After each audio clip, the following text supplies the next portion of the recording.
Magandang gabi po sa inyong lahat. Ayan, tayo magbabalik ulit dito sa ating munting channel. Ayan, para mag-sharing ulit ng presyo ng coins kung magkano na talaga ang kanyang presyo sa ating mga online selling. Isa naman tayong kolektor. Magandang gabi po sa inyong lahat. Ang pag-usapan natin guys, ito po ay bago pong barya. Yung tinatawag nila na NGC. Ayan. NGC po ni Andres Bonifacio, year 2017. Ayan po, 2017. Ayan, kitang-kita. Pagkatalikod naman yan ay makikita nyo po ang isang imahe po ng Tayabak. Ayan. And then bagong tatak po ng BSP natin. Ayan. Ayan po.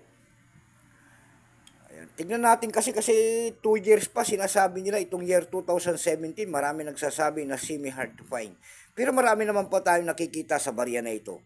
Kaya tignan natin ang kanyang presyo. Ayan kung magkano ng bintahan nila nito. Pero bago yan, tayo magpapasalamat muna sa lahat ng ating masugid na tagapagsubaybay dito sa ating YouTube channel, lalong-lalo na ang aking mga subscriber dyan. Thank you so much sa inyong lahat. Mabuhay po kayo and God bless.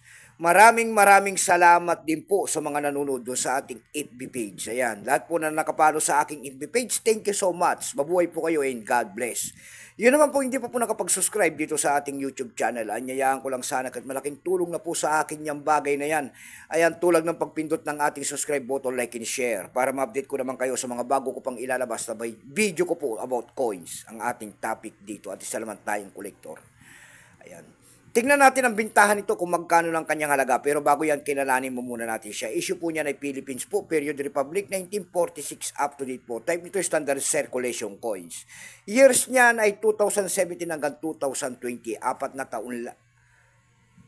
taon lamang po pala. Ayan. Value niyan 5 pesos. Nakapaloob po yan sa NGC series, New Generation Currency. Ayan. Currency nito piso, 1967 up to date po. Composition yan, kung anong materialis ang ginamit sa barya na yan. Yan po ay nickel-plated steel, magnet po yan. May bigat lamang itong 7.4 grams. May haba itong 25 mm. May kapal po naman itong 2.2 mm. Orientation, medal alignment. Number M-1310483. Reference number KM-302. Itong year 2017 na ito po ay 29%. Ayan, wala pa po may pakita ang ating Bangko Sentral kung ilang piraso po ginawa dyan. At yan po ay binabibili pa. Umiikot po sa ating sirkulasyon. Ayan. Kaya wala pa po silang maibigay niyan. Pero may appraisal price yan doon sa ating lumista.com. Ayan, binigyan na po ng presyo ng ating mga kolektor. Yung kanyang extra pa po kung tawagin nila ay nagkakalaga po ng 37 pesos. Almost ang circulated naman ay 56. Ang circulated po niyan ay 62 pesos. Dako naman tayo sa ebay.com. Ayan. Sa ebay.com po, bintahan po ng coins, pandaigdigan. Ayan. Sa ebay.com po, mayroon tayo nakita nagbebenta nito ng $8.20. Biruin nyo yan, $8.20 na pala yan. Nasundan po ito ng $7.20. Dako tayo sa Carousel PH. Sa Carousel PH naman po, mayroon tayo nakita nagbebenta nito ng 400 pesos.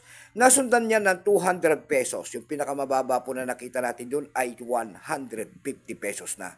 Ayan lamang po ang aking may babaging kanyang presyo po. Keep safe po sa inyong lahat and God bless.